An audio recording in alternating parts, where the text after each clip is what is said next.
Hello, welcome back to Let It Cook. Today something simple but a bit time-consuming beer bread. For this we need pepper. This is wheat flour type 550. Here I have a whole wheat flour, salt, yeast, beer and a cast iron pot like this. You'll need baking paper and I have a proofing basket, but that's optional. Today, friends, we're making a quick bread. It's easy, but it does need some rising time.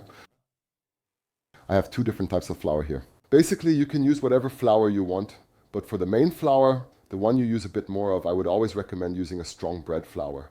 For example, a type 550, that's what I've used here. Because later, when we stretch and fold the dough a bit to get air in and achieve a better structure, the flour just works better if it holds together well. And now you just stir the salt into the beer. You can already see how nicely it's foaming. Stir it. And now add the yeast. Just crumble it in. Yes, I'm using fresh yeast here, but you can also use dry yeast. I always do. I don't really know why. I can't tell you, but I think that when you use fresh yeast, it just tastes a little better afterwards. Now stir this into the beer until it dissolves. The yeast.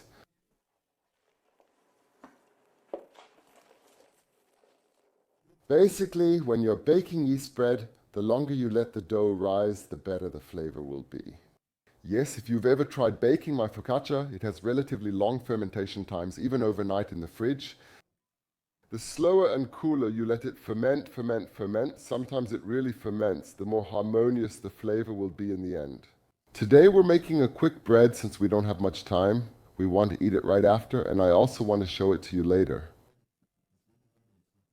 Slightly increased and rising in temperature during the fermentation process, that reduces the grape flavor a bit. Of course, if you have more time, just finish the starter and put it in the fridge overnight. I'll show you later how to fold it, yes, and do it from time to time, then it will be a great bread. Yes, now add all the flour. Arrange both. Good morning. And now we just stir this around like this. What I still really like to do is add a pinch of black pepper. If you don't like it, just leave it out. But I think it's just super tasty in bread. Bread doesn't always have to be plain. It can have some flavor too. And now we just stir this around with the wooden spoon until it becomes a relatively mushy mixture. Yeah, if you have a kitchen machine at home, of course there's nothing wrong with using it, but today I'm going to do it without my kitchen machine, so that people who don't have one at home can finish it too. Yeah? So, and as you can see, it quickly turns into a dough. Not even a minute later, we basically have the result we want, just until all ingredients are combined. Okay.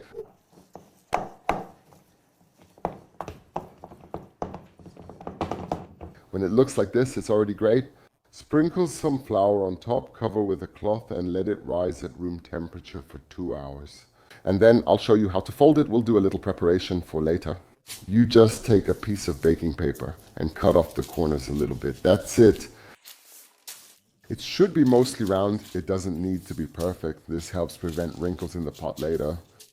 I have a cast iron pot here. Honestly, I've tried it many times without one as well. Unfortunately, the crust doesn't turn out as good without it. So you do need some kind of pot. It doesn't have to be a heavy cast iron one. Sure, it's ideal because it retains heat a bit better, but you can just as well heat up another pot. Yeah, I'll show you that later when it's all done. The point is, we'll have the dough ready and we want to get it into the hot pot somehow. Yeah, because we're preheating it and we'll just use the bottom part of the hot pot. Next, place the bread on top, cover it with a lid and bake. I'll show you soon. Okay, my dears, the bread dough has risen for an hour. The sun is warm outside. If it's cooler, you may need to wait up to an hour and a half when making the recipe. Let me show you quickly. The dough has risen well and is very nice and fluffy. Put some flour on the work surface and your fingers. Coat them in flour, so to speak. Now we'll remove the dough.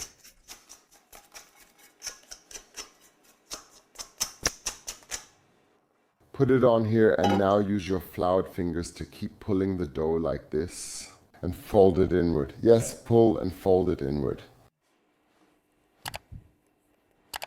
Yes, wonderful. If it sticks too much to your fingers, add some more flour. Yes. And pull again, fold it inward, pull, fold it inward. And now we put the dough back into the bowl.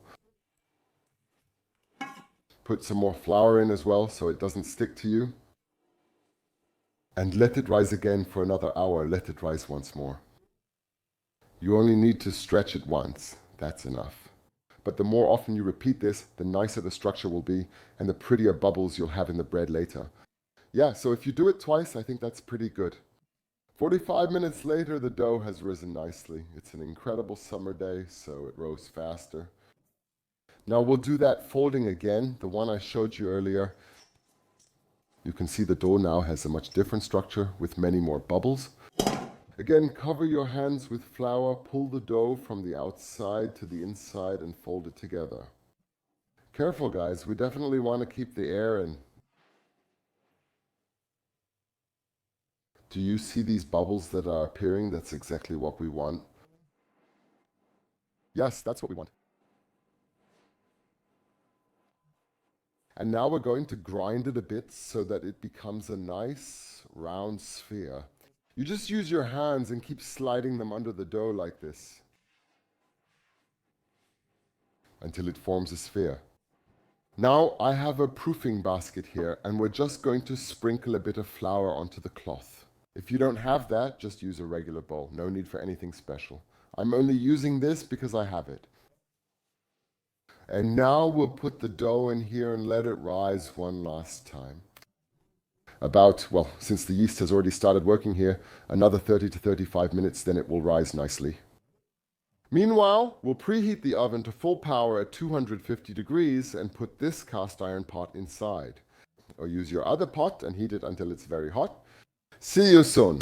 Unfortunately, our cameras are overheating today, my dears. It shut off again and missed more dough, which we can't fix. I put the dough into the baking paper, into the proofing basket. I moved it once and waited 20 more minutes, but the dough is gone. You'll have to trust me. And now we just cut here with a sharp knife. That's kind of a must, not too much, just a few small cuts. Why did I use baking paper? The pot is coming out of the 250-degree oven now. You really have to be careful with your fingers there. It's super, super hot. And of course, it's much easier for me if I lift it into the pot like this. And now we just have to put this incredibly hot pot lid on top. You really, really have to be extremely careful. Don't do that with damp cloths. Now place this on top like this. Just make sure it fits well. That's how we're closed. Now reduce the heat from 300, well, I had it at 270 because my oven goes higher, so you go from 250 down to 190. We'll bake it for 45 minutes, then remove the lid and bake 10 more minutes. I'll show you in a moment. The bread is ready. Did I bake it for 50 minutes at 200 degrees? I removed the lid, increased the heat to 230 degrees, and baked for 10 more minutes. And then I let it cool for another half hour so I can show you the inside and so it looks nice. Now take a look. You can really hear how nice and crispy it is. Now let's take a look inside to see if it looks as good on the inside as it does on the outside, right? So guys, that was 5 minutes of work for the bread and a little bit of waiting time. And now look at this. Doesn't that look fantastic? Oh, I'll cut off another slice. 5 minutes of work, a short wait, and it's perfect. If that doesn't look bakery made, I don't know what does. Great job, very affordable. Try it yourself and enjoy a cold beer. Now let's give it a try.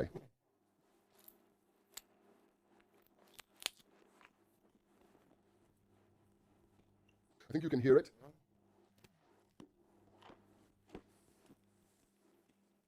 What should I tell you? Perfect. There's only one thing left for you to do. Try baking it at home. Anyone can do it. It's really not an art at all. It's especially great for beginners at baking. Okay, my dears, we'll see each other again the week after next. Bake the bread, enjoy it. I'm looking forward to seeing you. Best regards, take care. Bye.